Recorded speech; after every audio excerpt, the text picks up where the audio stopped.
dowlad goboleedka Koonfur Galbeed.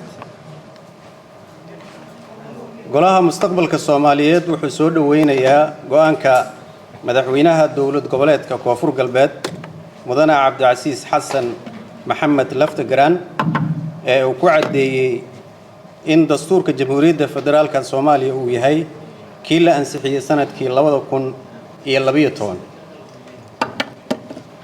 go'aankaasi wuxuu xoojinayaa ilaalinta nidaamka federaalka, midnimada iyo wadajirka ummadda Soomaaliyeed.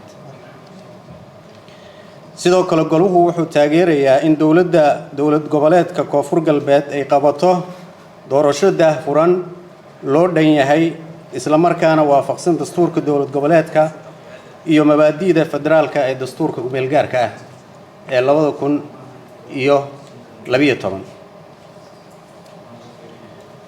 dhanka kale goluhu wuxuu ugu baaqayaa dowlad goboleedyada Galmudug iyo Hirshabeelle in ay si degdeg ah u qabtaan doorashooyin loo dhan yahay, heshiis lagu yahay, kuna salaysan dastuuradooda iyo mabaadi'da federaalka ee dastuurka ku-meelgaarka ah.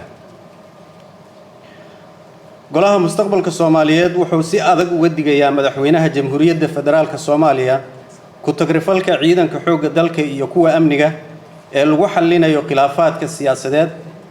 tallaabooyinka noocaasa ma aha oo kaliya kuwo sharci darro ah, balse waxay si toos ah u weeqayaan awoodaha iyo sumcadda ciidanka, iyagoo sidoo kale fursad u siinaya kooxaha argagixisada ah inay ka faa'iideystaan kala qaybsanaanta gudaha.